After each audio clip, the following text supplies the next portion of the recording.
Yo, this hot, this the spot, there it is, pod.com. We're interviewing the best comedians, so tune in quick and get your ears receiving them. We talking about life and life to stream right to you, from the microphone right to your home, dude. Side note, this might get embarrassing, but no, don't sweat, yo, cause there it is.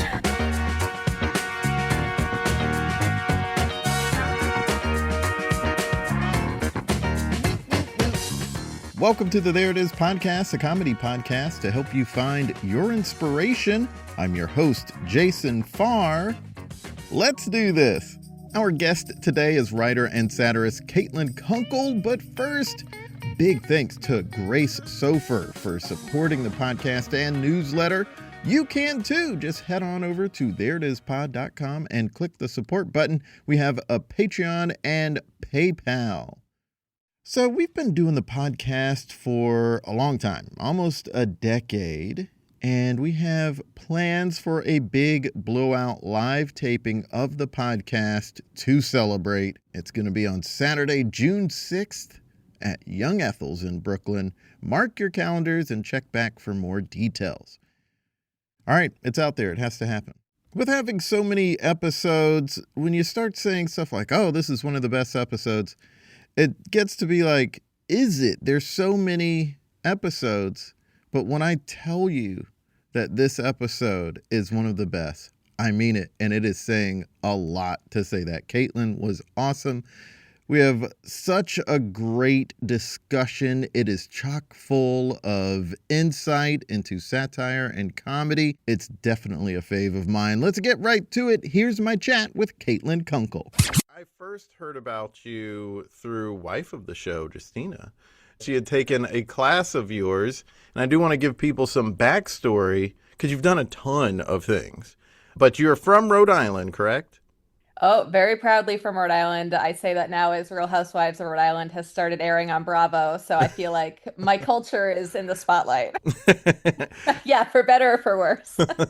And you went to Johns Hopkins University. You got a BA in writing, but you were also you were on the women's swim team. Yes, I was a distance swimmer growing up all through high school, and then into college I swam D3. And yeah, that's where a lot of my focus comes from. When you're just staring at the bottom of the pool for hours and hours on end, you really get comfortable playing in your own head. Really? Okay. So the way I first heard of you was because Justina took your class Write Like an Athlete.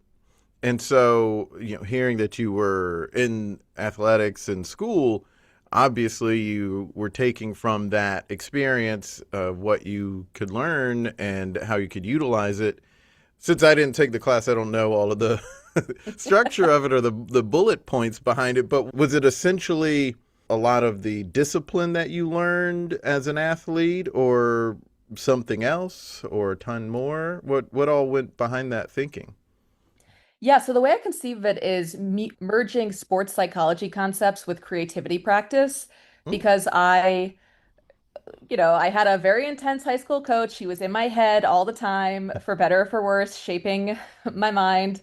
And from there, I went on and I swam in college. And then I went on, I had an interesting job where I worked at a tech company writing for an app. The app failed, so I'm not going to say the name of the company. But at that company, I worked with two sports psychologists, one of whom used to be the sports psychologist for the Toronto Raptors, the NBA team. And the other one was at colleges, but then she became the sports psychologist for SEAL Team 6. So wow. We had some interesting people.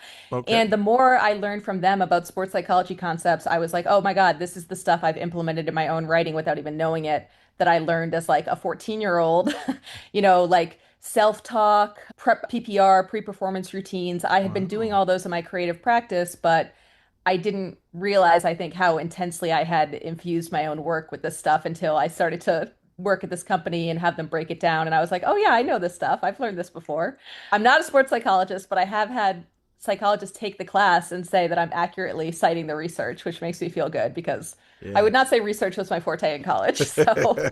But you were a Fulbright English teaching assistant at one point. Yes. So how we think of that is the Fulbright scholars are like they go to other countries, they speak the language, they're doing original research, and we're like their little cousins. So Okay. we're sent to another country, the English teaching assistants, just for vibes. We only work 20 hours a week. We don't have to speak the language. In fact, they say it's better if you don't because then you really will have to learn it when you're there and you'll have to speak English to the kids. And yeah, I was sent to Indonesia right after college. I applied. This was in 2005, I would have applied. So right after the Indian Ocean tsunami of Boxing Day 2004, Hmm. there was a dean at my school who called me in and was like, "Oh, you have good grades." And I was like, "Oh, thanks. I'm a writing major. It's not hard." And he was like, "Do you have plans?"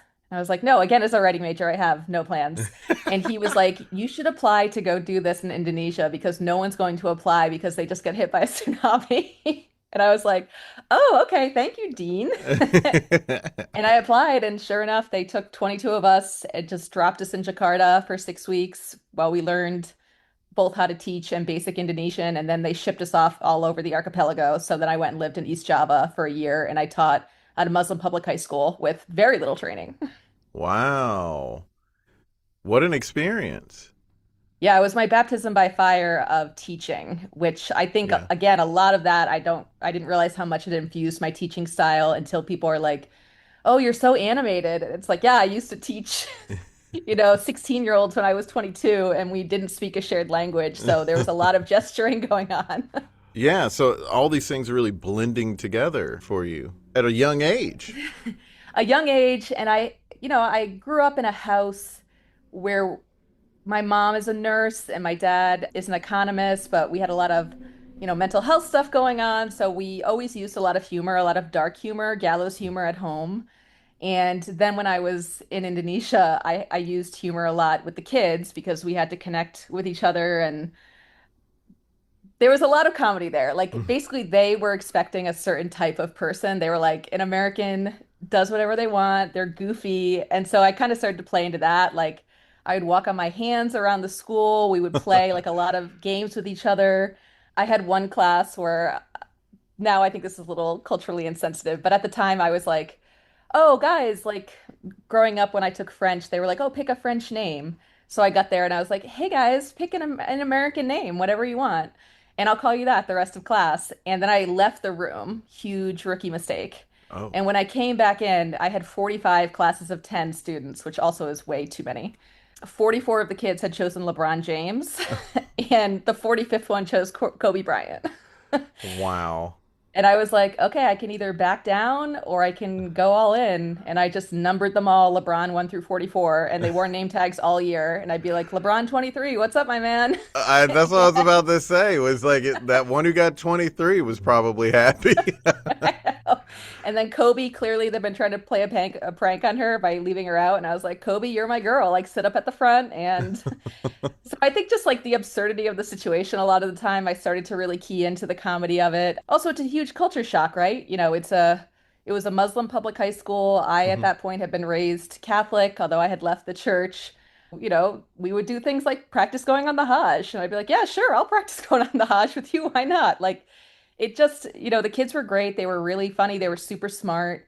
And I think that's where I started to develop both my teaching style and also like kind of my lens through which I would see the world after that experience. Yeah, very interesting. A lot of stuff converging here, coming together, teaching you. You went to Northwestern after, was it after this, I assume? How Yeah, I long after? applied. It was right after I applied Wow. remotely. Like, I think I had to mail my application's hard copy to Chicago from East Java. I don't even know how I was Wow. doing that. Where I was even finding a printer, I didn't have internet. But so this was in 2006, so 20 years ago now. So a lot was different at that time. But yeah, I decided to apply to grad school as you do when you're lost and Yeah. you don't have any other plans. And I applied to some MFA in fiction programs, Hmm. but I was like, oh man, if I finish one of those, I'm going to end up with an unpublished manuscript and nothing else. And so Northwestern had just started a new program called Writing for the Screen and Stage. And beyond writing for TV and playwriting and screenwriting, they also were teaching you production skills, which I was very interested in. Hmm. So I learned like audio production, video production, editing, but I really got into like live show production. So I did that for 2 years in Chicago, had never been to Chicago in my life, moved there right after Indonesia. And I definitely was too young to go to graduate school. 23 is too young, but I learned a lot of things that I still use today. So even though it took me, like, I would say another 7 years to start integrating everything I learned, I do think it was worth it for me. And I paid off those student loans when I sold my first book. So Yeah, that was good. exactly. Yeah, you were been writing a ton. As you mentioned, you wrote a book, New Erotica for Feminists, Satirical Fantasies of Love, Lust, and Equal Pay. And that was released in 2018. Yes. And when were you writing? Because you've written for Huffington Post and McSweeney's and Second City and Reductress, and you even started the Belladonna, just a ton of writing. What was happening between the book and Northwestern? So, interesting question. So, yeah, at that point, I graduate from grad school. I'm 25. If you do the math, when I was in Indonesia in 2006, I'm graduating in 2009 into the height of the financial crisis. Yeah. So, not a good time to have an incredibly random and spotty work history. At that time, I think all my jobs were either English teacher in Indonesia, beach lifeguard, pool lifeguard, tutor. Those were the only skills I had. So I finished grad school and I wanted to stay in Chicago. I realized I loved the city of Chicago, and I got a job working in fundraising at the Goodman Theater, which is the largest nonprofit theater in Chicago. Hmm. And I just got that job by being personable because fundraising is really just asking older people, primarily men, for money. Hmm. Hmm. So they tended to hire a lot of younger women who kind of had a little bit of sass to them. I think, I a lot of times I would just like call these guys up at Goldman Sachs and kind of be like, "Where's my money, Randy?" And they liked that dynamic, and they liked Hmm. having like, they would call me and be like, "Have you read the plays?" I'd be like, "Yeah, I read them." And they're like, "Which one do you think we should sponsor? Read like the worst stuff so I know if like I'm gonna get in trouble." And I'd be like, "All right, well, let me read the sex scene to you, I guess." And so I was there for 2 years. And during that time, I started working at Second City at night. So I was like in my mid 20s. I had all the energy in the world. So I would Yeah. work 9 to 5 and sometimes later at events. And then I would work on the weekends and teach 7 to 10 at night at Second City a couple nights a week. Um, Wow. And so how did yeah. you? Well, I guess we got to go back. So you were teaching by that point. So what things did you study? How did you end up teaching? Were you just on the writing track at Second City, or did you also do improv?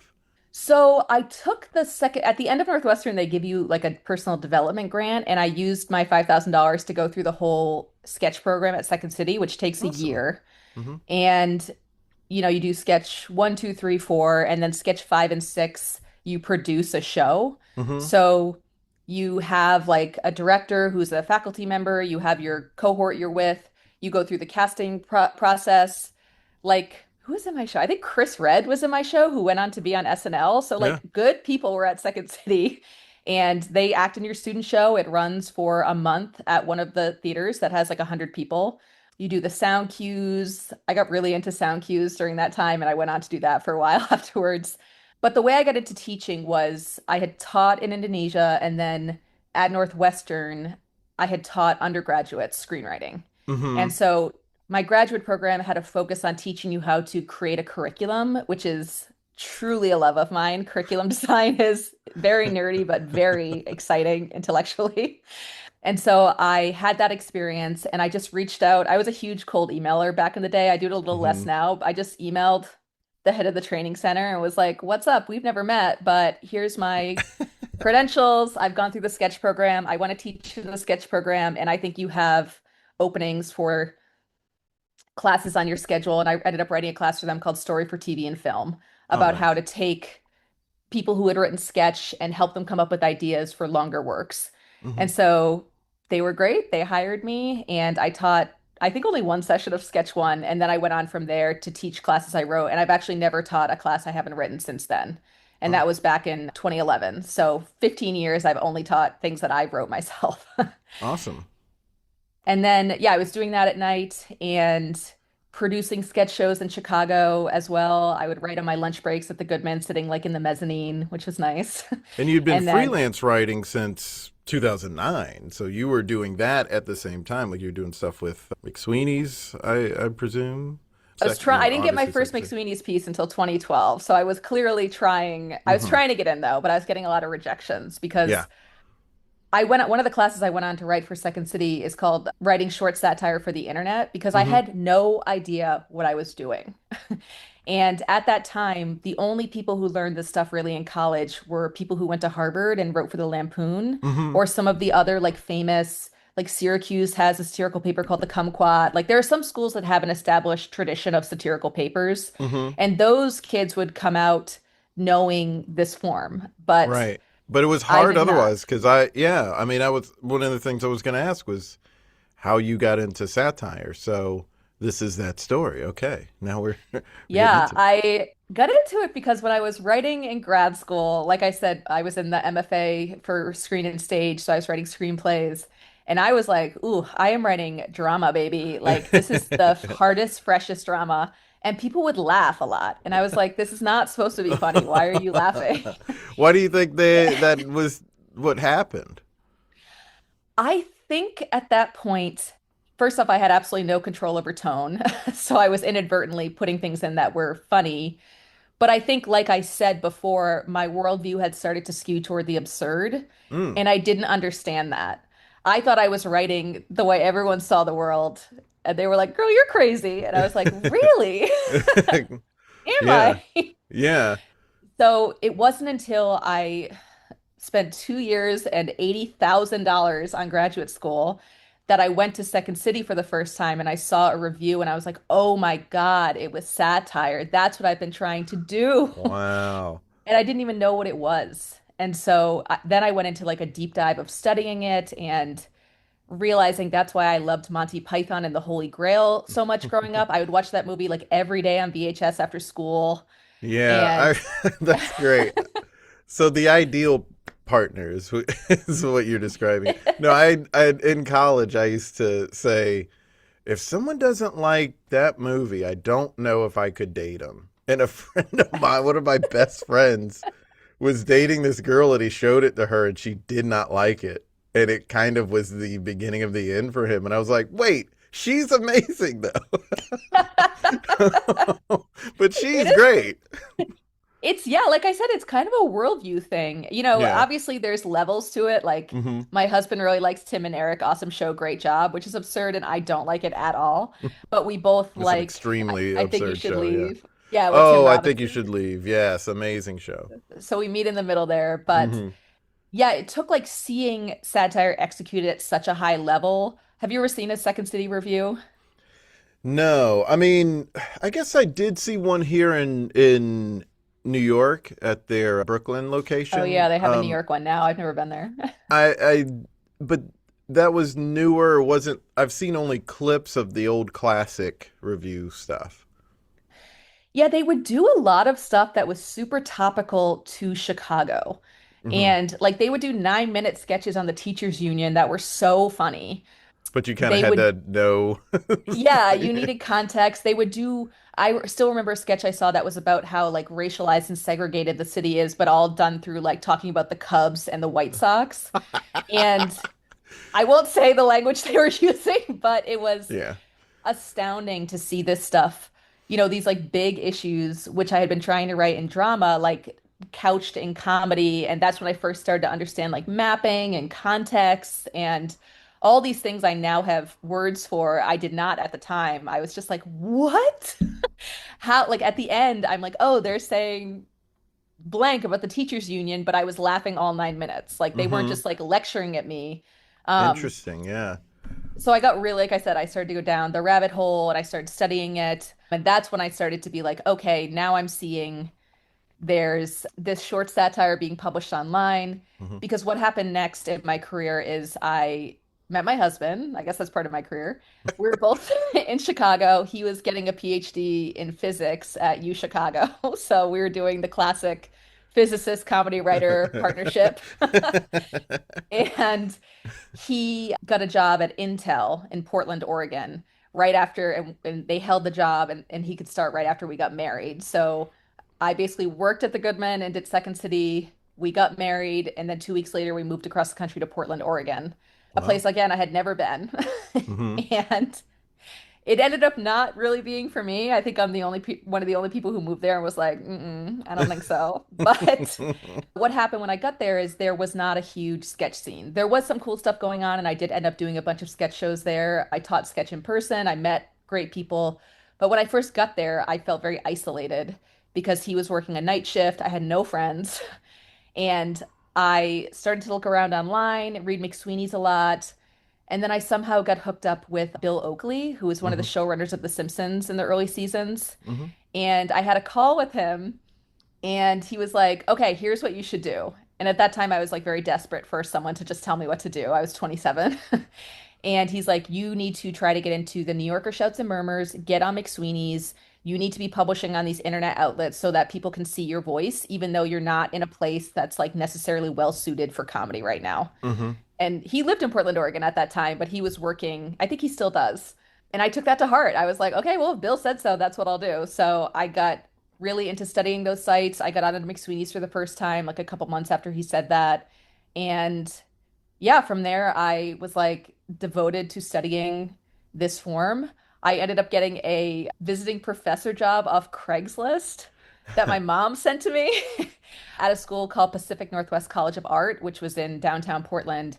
And there I taught screenwriting, modern comedy, and satire. So now I was like, great, all this stuff I'm learning, I'm going to write a curriculum, baby. And then they let me teach a random class called Fight the Future, post-apocalyptic and dystopian stories, which is just really my hobby. So, but those kids were great. They were like sculptors and animators, and I helped teach them like storytelling techniques so that they could tell stories in their work. And then at that time, I also wrote the classes for Second City because those were being taught online. So it's like I wrote this class for PNCA in 2013, modern comedy and satire, and then I started to excerpt it and teach a version for online that was Hmm. asynchronous. So that means that people could log in whenever they wanted from all over the world. Like even at that time in the beginning, we had a lot of students from like Mexico, Europe, Latin America, South America log in, and they would post each week by a certain deadline. I would give them written feedback, and then the next week they would post a new piece plus a rewrite of the first week. And then they had 4 weeks of that. Those classes went really well, so I wrote level two. They had 4 more weeks. Those went really well, so I wrote level three, which had 8 weeks. And then, so that like 2 month track, or I guess 3 month, no, 4 month track became the online satire writing for the internet track. And it's been going on now for 11 years. And I don't teach it anymore. I stopped in 2018 because Hmm. I got paid by the student and I just had too many students. Like I would potentially have like 45 students in person and then like another like 150 students online every month. Yeah, that's a lot. I was just doing volume. At one point, I think I was one of the highest paid people at Second City because I was just doing such volume. But then my husband and I decided to move back to the East Coast because he's from Connecticut. I'm from Rhode Island. Our families were both here. So in Yeah. 2016, we moved to New York and he got a job working at a startup. Now he's at Nokia. But yeah, it just kind of teaching became something I was really into, and then satire, and then I combined them. And I also got good advice from someone who said, like, your career will take off when you specialize a little bit. Hmm. They said, like, many people are comedy writers and comedy performers, but like, can you be like the satire person? And I was like, okay. And I kind of took that as a challenge. Hmm. And I decided to, yeah, really devote myself to that. So I moved to New York. And like I said, I had done a bunch of sketch shows and stuff in Portland, moved here. Hmm. I went through the UCB improv program, but I am not a performer. Okay. I do think writers should take improv just because it is so generative Hmm. and it does force you to step out of your writerly brain, even if only for small seconds. Like Yeah. all writers are writing on the back line, which we're expressly Right. not supposed to be doing. Right. I mean, it does get in the way when you're like, well, I wanted to go here. And it's like, Yeah. it may not. It's very likely will not unless you present that in the first thing you say. But Yeah. it is something, though, that I would imagine helps with understanding and learning structure.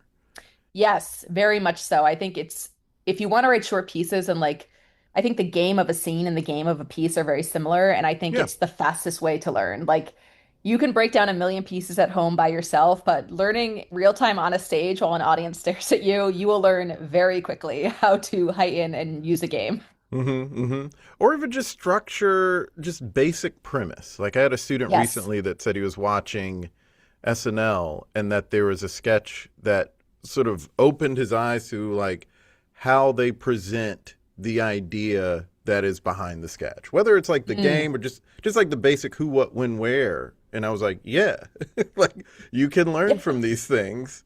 And that's super helpful. That's why it's good to watch stuff if you're taking an improv class because it helps you at improv. And it's good to take an improv class because it helps you in other places. So it all ends up working together, much like with your life, like all your time in athletics or being overseas, all this stuff ended up working together for you. Definitely. I think for me, it helped me a lot with teaching. Just I used to teach much more off notes, and now I really work way more off the cuff. I'm much Hmm. more confident, you know, engaging with people and integrating that. Like I use rough notes now, but I really prefer more student engagement and interaction and then incorporating that. Is that because what that class is understanding is just going to be different from what another class is understanding at that same point, right? You're trying to teach them the same thing, but sometimes one group is understanding it super well and you can move along the stuff, but in other cases, they may just not be getting it. So you have to like sit in it with them for a little bit so that they understand it differently. Is that why that is your approach? Yes, in some ways, like leaving leeway for like, yeah, places where we're sticking, spend longer there. I have a huge backlog of examples memorized. Like Hmm. some classes get mapping right away and we move on. Other times I have to describe maybe like 30 different mapping dynamics Hmm. before we're all there, which is Hmm. fine. That's part Yeah. of teaching. Yeah, people are different. They got different minds. Yeah. One thing that really works for both in person and teaching online is turning people from passive into active participants. Hmm. So when you're lecturing at someone, it's easy to become passive. They're Hmm. receiving the information. But I do some Socratic, like I would be like, okay, so if we're thinking about something bad that happened to us, Jason, can you give us an example of something bad that happened to you last week? It doesn't give you time to get nervous, but you would probably just come up with something like, yeah, I missed my bus and then I was 20 minutes late for work and I was sweaty at my presentation. Now you're active. Now, instead of me coming up with specifics for scenes, you're starting to come up with them. When I teach online, I use the chat a lot. And every time I have a question that I ask the class, I also have everyone else answer it in the chat. So everyone is engaged on the question. Everyone is applying the concept to their own personal experience. Because I found if I'm just talking, they're listening to me and sometimes they're writing down what I said, but how does that help them? What they need to do is take the concept of, you know, a comedic character from real life and they need to apply it to someone from their life. Right. So that's a change I made. I think I've been doing it for a while, but I really made that change in 2020 when I did almost all my teaching online at that point. I was like, Hmm. man, some of these people, like these black boxes are killing me. Oh. Obviously we were all going through a collective trauma, so people were really checked out in a lot of ways. So I really did like research on like the art and science of teaching to try to figure out how to activate people more. And I'm always trying to get that sensation of flow state of like time slipping. Like to me, I love when people say, "Oh my God, I can't believe it's been 2 hours." That's like the best compliment I can get that they were so engaged that time slipped through their hands. And I find that that also helps people master concepts more when they're not just writing them down and seeing examples on a screen, but they're actually in the class trying to apply them to examples from their own life. Yeah, that makes a lot of sense. I am right now, I guess, starting to begin that process where I am a little bit more freewheeling because I do have my book. And even though I've been doing it for a couple of years, I'm still like going through what I've written down for them to work on that week. But one of the things I've learned, and I noticed this when I was taking improv classes and how one teacher was teaching my group or had taught my group a little differently than that same teacher taught my wife's class of the same level. And I was like, oh, that's pretty brilliant. You've got to have a lot of information in your brain to do it differently. But I'm just now getting to a point where I'm like, okay, you're not getting this. Let's do this exercise that I haven't thought about in 10 years because it'll help you for where you're at right now. And I'm like, oh, okay, cool. I'm starting to get there. But It's hard. Like you yeah, said, it's a lot of information. It's also being able to read people, like, because people, they get embarrassed saying, I don't understand. So you have to read yeah, their body language and cues. And yeah. I think that also helped me when I was teaching English in Indonesia. Like, it was very clear when I was talking if I was speaking too quickly or I was using vernacular. A lot of them had learned some English from Australian and British tutors. So Hmm. sometimes if I went too American, they would lose the thread. Yeah. Even just contracting, I had to stop contracting a lot of the time in speech. Oh, Um, interesting. Like and Yule and your and yeah. yeah, because it was harder for them to. I also had a thicker Rhode Island accent at that time. So I really cleaned up my diction during that year because when you have 45 people staring at you blank-faced, you're Yeah. like, okay, I gotta enunciate. What? But it really helped with like looking at the blank faces and being like, I gotta try something new because we're Yeah. not on the same page. It's interesting because you do have to like adjust what kind of speaker you are. Because I'm an Mm, extrovert, and extroverts tend to think out loud. And so that's how I can really process stuff. And that means sometimes I'm lecturing a little too much. It's like too much of a lecture thing. Not, I don't mean like finger wagging lecture, yeah. but educationally speaking, it's getting a little too verbose. But I have one group now where I see their faces, I scan their faces, and they're like nodding and they've got their pen on their chin and they're thinking and then they're writing. It's like, okay, they're engaged. Active listeners are the best. Right. Yeah, they are. But then I have this other group where if I'm being verbose and explaining something, that's when you see their faces sort of deaden and they're getting tired or something like that. And that's where I'm That like, is all right, I every need to. teacher's enemy is like people getting tired, like remembering it's like 9:30 at night on a Right. Tuesday. You're like, no. Right, exactly. Because that is my 8 to 10 o'clock class. I'm like, Yeah. I know they just got from work and I gotta. I always think that like a huge thing a teacher does is energy management, not Mm-hmm. just their own, but the energy of the class. Some of the best teachers I ever had at Second City could make me feel euphoric. Mm-hmm. They would make me feel like I could come up with anything, that I could really do it, even though, in that 1 year sketch program, it literally took me the first four levels to ever write a sketch that even functioned. But I remember even in group one, I was like, I'll get there. Nancy says I'll get there. And I do really aspire to be like a aspirational coaching Mm-hmm. teacher, as I would never ever want someone to stop writing because of me. Oh So that's yeah. been something that's really guided me over the years is when I teach beginners, I never give more than three pieces of feedback on a draft because I Yeah. find they get flooded after Yeah. that. And the Yeah. natural thing is I'll just get rid of the whole thing. But if you give them three pieces and then on the rewrite you give them three more, it's like they don't even notice that you've actually made them do the whole thing over several times. Well, you have a ton of classes that you're teaching and have available on your website. Write Like an Athlete is there, but you also have Mine Your Life for Funny Ideas, which you sort of alluded to when you said, so and so, what's something bad that happened to you last week? And that's such a crucial thing for people who want to write comedy or especially stand up comedians to figure out how Yep. to do because so often I see in improv classes, people are just kind of stuck within their office life. And if you Yes. want them to expand on, like, get out of the box of their office life, which I think would be beneficial to people, like, use your life, use your office life, your day to day, but only using it leaves a lot on the table.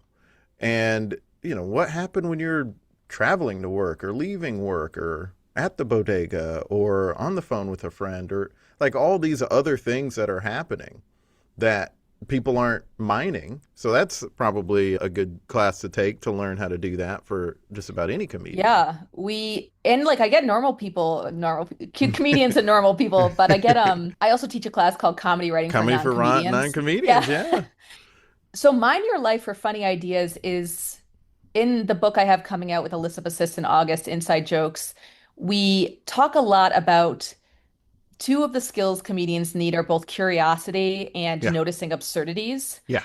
And to me, that class is about becoming curious. So Hmm. one of the list prompts I use in that class for people is what are your historical fascinations? So Hmm. like do you have one you could tell me like what's a historical thing that you either read about or you think about or like you see articles go by and you're like, man, like for me one of mine is the missing Malaysian airplane, M8 the plane that went missing in 2014, Yeah. MH370. Like if I Yeah. see an MH370 article, I will read it. That's And interesting. I am such a comedy nerd that I feel like if it's comedy related, I'm looking at that. I love music. So if I ever see like Mhm. a music thing, like I don't generally click on clickbaity headlines, but if someone's like, the song this member of U2 or Paul McCartney or so and so said they hated, then I'm gonna be like, what song did they hate that they made? Like I'll click on that. Yeah. Yeah, and so it's all like the class is a lot of list prompts like that, like getting people to think beyond, like you said, the office, like their everyday life, to go Hmm. more into I have a newsletter called Input Output, and I have people keep a spreadsheet that I started keeping when I was really burnt out in like 2019, 2020. I was like, man, I feel like I have nothing to say. I'm Mm, so like bereft of inspiration. mm, And I had a friend in graduate school always talk about like you have to input to output, like you need to fill up your well to pull from it. hmm, And so I started to track what I was reading and what I was watching. And within a couple months, I saw a ton of patterns. I was like, man, mm. I'm always reading about burnout. Granted, that's because I'm in it. But now I'm writing a novel about burnout. Like I have all these years that I've read about it and thought about it, all these examples I pulled. I also was always reading about billionaire philanthropy. I think it's a terrible thing. And so I wrote a novel about that. Wow. And so now I have the 7 years of my interests and things that I've read about logged. And if I'm ever stuck for ideas, I just go look at like 2020 and I'm like, oh man, you were like really into how Disneyland developed the Fast Pass. Like, why? Why did you watch all those videos? That's And so very it's like, interesting. Yeah, so someone could just go to their YouTube history and see what mhm. patterns show up. Because everyone has patterns. Like you Yeah. think that you're not like drawn to the same thing over and over. In the book, we call it your beats. So like, journalists have their beats they write on like education, but for Hmm. comedy writers, like I love the X-Files. David Duchovny, one of my Yeah. beats. Like I was Yeah. constantly reading unauthorized biographies of that man growing up that my mom would buy me. And I'm noticing I tend to, like a lot of people I follow on Instagram, or think part of the reason there's a sports show called First Things First that I really got into kind of during the pandemic. And a lot of what made me get super head down in it was their discussions about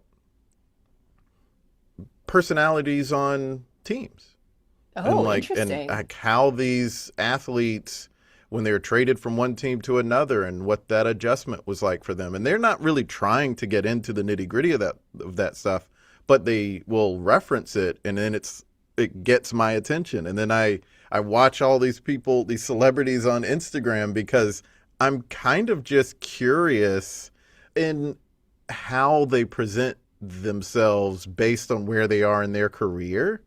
And Mm. just because I've noticed certain people, if they are super famous, they get way more guarded and protective. And so maybe they aren't saying certain things anymore like they used to. And then I see when certain people get a little too big and get too close to being an A-lister, so there are more eyes on them, but they didn't know to shut their mouth a little more. Like I get into that stuff just as an observer to sort of learn, like, oh, what not to do, what feels authentic, what doesn't feel authentic, what's tough about transitioning to different stages of your career. And just looking at you now on the video, you like totally lit up when you started talking about this. That's how you know someone's talking about like a beat they have or they're really curious. Like they'll like start beaming and using their hands. And like I put in the chat, I just like that makes me think you could write a short humor piece called An ISTJ Joins Your Rec Soccer League and then just like riff on that. And like it's so easy to come up with ideas when you start to realize what you're obsessed with. Yeah. I've always loved Michael Jordan. When his Michael Jordan to the Max IMAX movie came out, I saw it like 15 times in IMAX. Like, And so when his documentary came out in 2020, I was like, God, I'm so into this. Yeah, he's a And fascinating he personality. just, his personality, the way he was so aggressive throughout his Yes. whole career, Yeah. he never coasted on his laurels. And like, was he a great teammate? No, not really. He was Mm-mm, really no. tough, but I he don't know if he was elevated a everyone he great played with. guy necessarily to certain people in his personal life either, but Not good at gambling either, but like he, but that was so fascinating, like going back to Mhm. sports, just to see like that was someone's personality. Like he never adopted the humble superstar. He was like, no, I Yeah. am the best. That and Yeah. but he needed to, like, if you look at the documentary, all the grudges he had to come up with to continue to inspire himself throughout his career, how he would just like someone would look at him wrong and he'd be like, well, now I have to set an all-time scoring record because you looked at me wrong. It's It's such an interesting personality to have. And and also like one of the things in observing him that's been interesting to me is when he is vulnerable and what he is mm, vulnerable about. Because in The Last Dance, what made him cry and get emotional and have to stop? What made him go like, I can't talk, I gotta stop, was when the notion that he was maybe a difficult teammate. When that yeah. topic came up, and I was like, ooh, very interesting what maybe he's guarded about and what is so piercing and unexpected for him. And I remember him talking about, this is like one of the first things that really taught me about celebrity. Again, observing him for so many years, him saying that when he would go into a hotel, it was like he could feel all the eyes in the lobby on Yeah. him. And I was like, that's probably got to be really uncomfortable for women who are celebrities and women who are walking around and can sense someone staring at them. And so, Yep. like, we all accepted it when Michael Jordan said it's hard. But, like, women are going through this every day. We need to accept that as well because it is real. We know it's real. See, that's so interesting how your thought process just worked. It's like you moved from a celebrity example into like that could almost be a satire piece, like something like "Stop staring at me, men. I'm not Michael Jordan." And then you could kind of like contrast, like, yeah, I know I have great legs, but like, have I ever won the slam dunk contest? No. Like, why are you looking at me? And so it's not like a one-to-one where like, oh, I'm interested in Michael Jordan, I'm going to write about Michael Jordan. It's letting your mind follow the threads of thought and Mhm. seeing where you land. I really believe that brainstorming and ideation is like, I think of it as like a funnel. Like you start really broad at the top and the idea Uh-huh. drips down the bottom eventually. Hmm. And I think the number one thing you get when you do comedy for a long time is you get a lot of confidence that you will have more ideas. Yeah. The Yeah. hardest thing I have when I work with beginners is they'll get like super fixated on their first idea and they'll keep trying to make it work, even though I'm like, you're gonna get better by quantity, not quality at this point. You need to let this one go and write something else, and you can Interesting. come back to that later. My first piece in the New Yorker was it took me 5 years from start to finish, but it started as a sketch. Then I wrote for a public radio show when I was in Portland, Oregon, called Live Wire. That was like a live variety show that had comedy. So then I wrote it as like a bumper between the commercials for the live variety show, but then I got cut for time. Hmm. And then I reimagined it as a humor piece, but I used a different format. And then I rewrote it again. And by the time I sent it in, it was accepted right away. I never got rejected by the New Yorker. At this point, I've been rejected many times, but that was my first submission acceptance. And I was like, damn, is it going to take 5 years each time? But I think what really happened is I didn't really understand what was funny about the premise when I started it 5 years earlier. And it took all those iterations for me to be like, here's the most distilled concept. The piece is called Backstories You're Better Off Not Knowing. And it's about like what happened to your wedding invitation, what your surgeon was doing right before he cuts into you. Just things, I think it all sprang from an observation that like, I don't really want to know if my surgeon's hungover. That's his problem. But it took that many years to really figure out exactly how to format it and make it Yeah. funny. And I've heard a bunch of stand-ups say that same sort of thing, that they had a joke, like famously Judd Apatow's high school interview of Gary Shandling. Gary Shandling referenced in that there's a joke that he's been working on a year or so, and it took him that amount of time to finally figure it out. It is a good thing to like get it on paper and move on. Because fresh eyes later will help you. And then whatever you learn between now and then. And there's a ton of things that a person wrote it and then 15 years later is when they finished it. That Tropic Thunder. That Yeah. was something they had.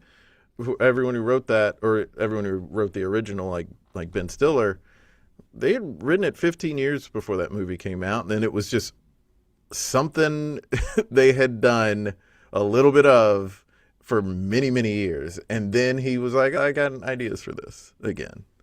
That's fine. Yeah, it's interesting. There's like that mode, and then sometimes you hear about people who they have the idea one day, they sit down and write the whole novel in 2 months, but that's probably not their first thing they've ever written. For Right, right. sometimes it's, I always use this example in my classes. I'm a huge Stephen King fan.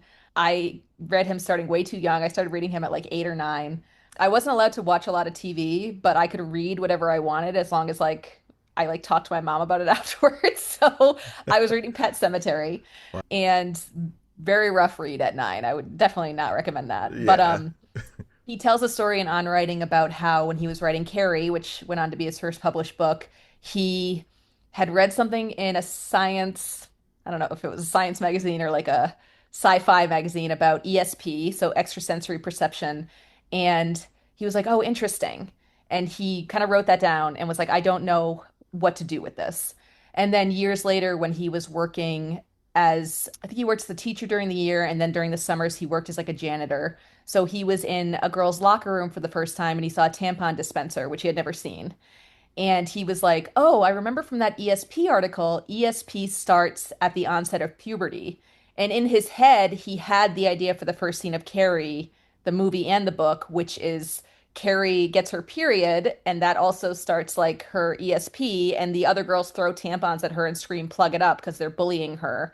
And that's like the start of the story. Obviously, then she goes on to kill all those people later on. Yeah. But he needed like both things that were almost random to come together to give him the scene that kicked off the book. Wow. It's such an amazing thing, the creative process. Another one of those Yeah. things that I observe in people is like whether they're a musician or a comedian of some sort or whatever kind of writer they are, I love hearing their artistic process because Mm. it all teaches me something. And one of the things it teaches me is the way it goes for you is okay. Yeah. Sometimes it is going to flow right out of you, but most times it's going to be something that you need to give yourself a lot of patience on and not overthink and not try to make perfect from the first moment you sit down to write it. You just got to get it out of you. And that's the most important thing is to get it out. And then you can refine later, like, but the way it comes to you different times, like, it's just going to be different. And all of that's okay. Definitely. I think, sometimes people can get caught up in like reading craft books and reading other people's processes and then trying to like one-to-one put them on their own life. But you're not gonna be like Twyla Tharp, the choreographer, but maybe you see something in her process where she talks about she follows the exact same routine every single day. And maybe you're Hmm. like, okay, maybe I'm a creature of habit. Right. Other people hate writing every day. Like it makes them feel like a Right. prisoner of their mind. Right. So we have a chapter in the book called How to Sit in a Chair, and it's about creating a comedy writing practice. And we talked to so many people and nobody said the same thing. So that just goes to, and also, you have caretaking responsibilities. You have different seasons of your life. I have a Hmm. two-year-old now. My writing process is much different now than it was before I had a child. So, you know, I can basically write from 9 to 3 when I have childcare, and sometimes at night I'll have ideas, but I would never draft at night after working and then doing childcare. I would never like, if I sat down to write something, I would be disgusted with how bad it is.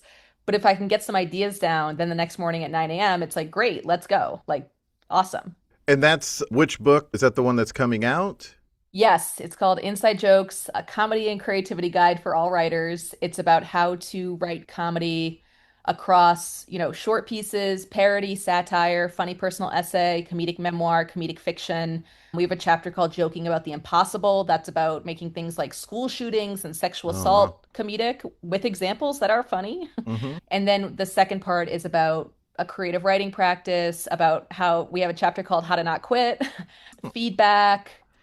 rejection, revision, rewriting. So we kind of try to take people through like the very beginning inspiration stage, training their taste, figuring out their sense of humor, all the way through to like, we talk to some people about their full-time comedy writing jobs. Like if you want to go up to that level, that's cool. Or, if you just are someone who has a corporate job and you're like, I think this is killing me, you can also benefit. Well, excellent. And speaking of books, you also have new Erotica for Feminists out, which was a book you co-wrote, and Mhm. it was birthed out of a piece from McSweeney's that went viral and then became a book. That's out there for people to check out now. Yes, that's an example of, sometimes it seems like the work you're doing is not adding up to anything, Yeah. but I had started a website, the Belladonna, with those three women. Hmm. So we had worked together, and then we just were riffing one day in a Google chat. We ended up writing that piece. It was initially called Porn for Liberal Women, and we sent it to the New Yorker and they rejected it. And I remember one of us was like, I guess it sucks. And the rest of us were like, let's just change the title and send it to McSweeney's. And it's like borderline alarming that we could have just thrown it away because it was viewed Yeah. like millions of times. We got an offer of to make a book in the UK. We used that offer to get a literary agent, and then we wrote a book proposal and sold it in the US. And the piece went viral in February, and the book was out in November, which is Wow. very fast What a because Inside whirlwind. Jokes has been 5 years from proposal to coming out. Yeah. So I can't, that was too fast. This is too long. I need like a nice 3 year process. Very understandable. So you got to give yourself some time to sit with it. Well, we've reached the end of the episode. Honestly, I could talk to you forever, but let's move to creating something together. And it feels like the most natural direction to go is something satirical. There are two options. We could either do what the process looks like when you take something from your life to then make it, because you did it so quickly. It was like a snap of a finger. But if someone's trying to take something and make it an idea for an essay or something else, that's one option. Or the other option is how to mine your life for things. Like if people are having a block on like what even they would talk about. Yeah, so I think the main thing to keep in mind when coming up with a comedic idea, if you're, we're talking satire, so we're not talking like comedic memoir or funny personal essay where you do have to stay a little bit along So, the facts. yeah. I don't write those forms. My co-author wrote nonfiction. I only make shit up. It's doing the research for this book. I was like, oh, we gotta be accurate the whole time. Um, but the main thing you have to do is you need to add a twist that takes something out of reality. You need to deviate from reality. So in the book, we talk about, the easiest way to do that is to use a comedic tool like exaggeration. So if you look at The Onion, Hmm. those are always exaggerated. So Hmm. I love the example, new SeaWorld show, just elephant drowning in large tank of water. That wouldn't work if it was a seal. That's an Uh-huh. animal that can swim. That wouldn't work if it was a human. Humans can drown. What it needed is the animal that should not be in a tank of water at SeaWorld. Yeah. So it's a grim piece, but really they're saying that like SeaWorld treats animal abuse as entertainment. Right. So I think one way people can start to get familiar with twists and deviations from reality is to read something like The Onion every day and just see, what piece is real and what piece is like exaggerated to the fifth dimension. You can also use questions. So in the book, we have like twist questions you could ask. So things like, could you make the figurative literal? So Gloria Steinem had a piece called What If Men Menstruated? And she like imagines this other universe. So that's one that works really well for people. As Imagined By is another one that works well. So like people will have things like this writer, Hallie Cantor, has a piece called Everything I Imagine Will Happen If I Ask an Acquaintance to Get Coffee. And it's really just a selection of her anxieties.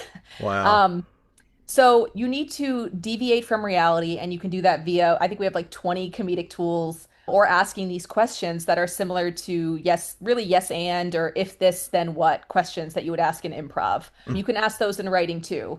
So what are some of the other questions that we have? You can also use formulas like a mashup where you put two things together that don't go together. One I use a lot is a flip. So I co-wrote a piece called, oh God, what is the exact title? other movies for him, and it basically flipped movies like Lady Bird into Manly Bird and just like gave a little synopsis of movies that were meant for women if they were, instead had a male protagonist. Uh-huh. So I think flipping is really easy for people to understand. You just do the opposite. Mm-hmm. So Best Call wrote a really good piece called Most Disappointing 30 Under 30. And it's Mm-hmm. like usually the Forbes list is people who are doing great. What if it was the people who are sucking the most? And that was Yeah. a humor piece. That's the deviation from reality. Um, Nice. so I usually start with like the thing that it's either personal or based in reality. And then the third step is you have to make it surprising. And you do that via a twist. So an example we use in the book is like, you know, personal, I love Stephen King. Real, I listen to music when I run. Surprising, I listen to the Green Mile soundtrack when I run. That's weird. And so I think like if people think about those elements, you have the things you've mined from your everyday life. You want to ground it in the context of reality, but then you have to use all this other stuff to actually make it funny Mm-hmm. because you have to put your stamp on it as a comedian. Does that make sense? That makes perfect sense. Do you want to Well, do a little exercise then? sure, we could do that. So let's see. What is something you're obsessed with? Let's do something you're obsessed with when you were 12 years old, because I feel like those were like our purest obsession years. Like I was obsessed with the magazine Dog Fancy. Just dog breeds. I love to think about dog breeds. When I was 12, that was around when I started getting into artists that you wouldn't think a a young black man, a young black boy would be into. Like I started really getting into Sting. Okay. I was, That is surprising. That's not and what I I'm thought you were gonna still say. super into Sting. I'm seeing him in November for the first time live. So yeah, that sort of thing. I was like, that was kind of a dawn of adult contemporary music, as well as a dawn for gangster rap, which I was also listening to. So yeah, it was a lot of like, oh, Sting is great. Oh, what's this new Annie Lennox song? So we got adult contemporary lyrics is written by my 12-year-old self is what you put in the chat. So you could deviate by like now, obviously you're looking back at your 12-year-old self, but like what would a 12-year-old think was like super sexy and like super just hitting everything that you would want at that time? You probably wanted like privacy. Oh, okay. Yeah. I Yeah. would Jolly Ranchers came to mind. Yeah, like her Peanut skin was as smooth M&Ms. as a green Jolly Rancher. Like, peanut M&Ms. Yeah, yeah. Her body was as round as a yellow peanut. It's like so maybe we actually specify it even more, and it's like every lyric's about candy. Yeah. And like I loved the song Fields of Gold by Sting, still do. Who doesn't? But I did as a 12-year-old for some reason. And so then it's like taking Fields of Gold. He talks about fields of barley and refers to it as gold. So I guess it would be Fields of Gold rewritten. This is what you put in the chat. Rewritten as my 12-year-old black self. Okay. So what would... It wouldn't be fields. Oh, I guess it could be like fields of Yeah. peanut M&Ms, but that doesn't that doesn't work as Yeah, you'd have to so like very often I find that like I'll have an idea and I don't know exactly like the specifics yet, but I'll start with form. So maybe you're like, okay. great, I want to do a parody of song lyrics. That's one way to do it. Okay. Or the first one, you could come up with new songs yourself. So that gives you a little more structure. Sometimes people like their idea is too constrictive and they're like just like, oh man, I just really want to write a parody of Fields of Gold, but have everything still rhyme. And it's like, okay, maybe we need to expand out past that a little bit. Gotcha. Gotcha. But the next thing I would do is come up with your take. So that's kind of your comedic opinion on the topic. So what do you think was funny about the fact that you, as a 12-year-old, was obsessed with Sting? Why is that funny? Because I was, as a at that era, being a black kid in 91, I Yeah, you should should have have been been into Coolio. I should have yeah, I mean I while I did listen to Babyface and everyone he was producing, I was like really into these people I shouldn't have been into for some of my I was going to school listening to the R&B station, but when I got home that night, I was looking up Tim Sumner's Tales, right? So it's like I guess the juxtaposition of what was for me at that time, what I was the target audience for was like crisscross. Yeah. Yet I hated Chris Cross. Like I didn't want them at all. And now I appreciate them. But as a kid, I was like, whatever. So juxtaposition's a great word because that implies like contrast, contradiction. Like you were being told like, hey, you're gonna love Criss Cross, and you're like, no, I'm really into like Sting, his wife Trudy, the fact that they're doing tantric sex. Like that's what I'm into. So like the next question I would ask you is like, why do you think that was? And that's where you can kind of start to deviate from reality. Like you can either write as, yourself as a persona, or you can imagine. You can be like, you know what? I was just a kid who really wanted sensuality in my life. Like, and I wasn't getting it Yeah. from the rap at that time. This is not a funny reason, but I think it was like I liked doing stuff that not everyone else was doing. Mm. I liked sort of because like that was also the year that U2 became my favorite band, and they to this day are my favorite band. Wow. Because that's when Achtung Baby came out. So I think it was that I wanted to do something, and I've continued to be this way, that was not what was expected of me or what the norm was for who I am. Racially, it wasn't normal for me to be into that stuff, but also age-wise, it wasn't normal for me. And I liked that about it. I liked that I ended up going back, eventually getting into music from the 70s. That was like the Eagles, like it was. I mean, Hotel California is pretty much the best song. Yeah. But I put an idea here, like, I'm not like other boys. I'm a 12-year-old Sting fan in 1991. And that you could kind of write through the persona of like, oh, you're all out there listening to Criss Cross while I'm reading, internet forums about how Sting writes his lyrics. So that one kind of has more of the take of like what you just said about wanting to be unique, wanting to be unlike other people, which actually is what makes that piece universal, because I think many of us have had that feeling. Yeah. We don't want to just like the popular stuff. Yeah, we want to have a thing. We talked to Alexander Petri for the book, who's an amazing satire writer. She wrote for the Washington Post for years. Now she writes for the Atlantic. And she says she always wants to be the foremost expert on one weird thing. So like years ago, she decided to become an expert on the President Benjamin Harrison, to the point where she got so like comedically obsessed with him, she got interviewed at a documentary about him. And I like that. Like, I feel like even as adults, we can still be like, I'm going to become really an expert on one thing that's weird. I'm not like other boys. I'm not like other girls. I'm not like other 41-year-olds. Right. Oh my gosh. I love that. So that's the beginning of how people figure that out. And then they write it out and then they craft. Yeah, like in the book, we lay out like we go from lists to brainstorming to then you form your take or your point of view for satire. And that's the you of it all. That's what, you and I could both write a piece on Sting, but it would be completely different. Completely because different, yeah. all I remember about Sting is being told constantly that he was doing tantric sex. And I was like, why am I a 12-year-old being told so much about this? Right. So that's the angle I would probably go with. And you would go with like, I was so Why was I special listening because to I this? loved. Yeah. And they would be two completely different pieces. So I think that's the Yeah. beauty of this kind of writing is once you infuse yourself into it, you'll write something no one else could write, but also, the underlying message of like we all want to be unique is something all of us have felt. So it's like you can get both sides of the coin there. There it is. Thanks so much for being on the podcast, Caitlin. Thank you for having me. I so thoroughly loved this conversation. So much actionable advice. Big thanks to recent guest Casey Rand for connecting us. Caitlin's book, Inside Jokes, comes out October 20th. You can pre-order the book, sign up for her newsletter, input-output about the creative process, sign up for her upcoming classes, and check out her website at the various links listed in the description. Follow at Kunkeltron on Instagram and follow us on Facebook, Instagram, and Threads at There It Is Pod. And subscribe to our YouTube channel at There It Is. And follow me on Instagram and Threads at Jason Farr Pics.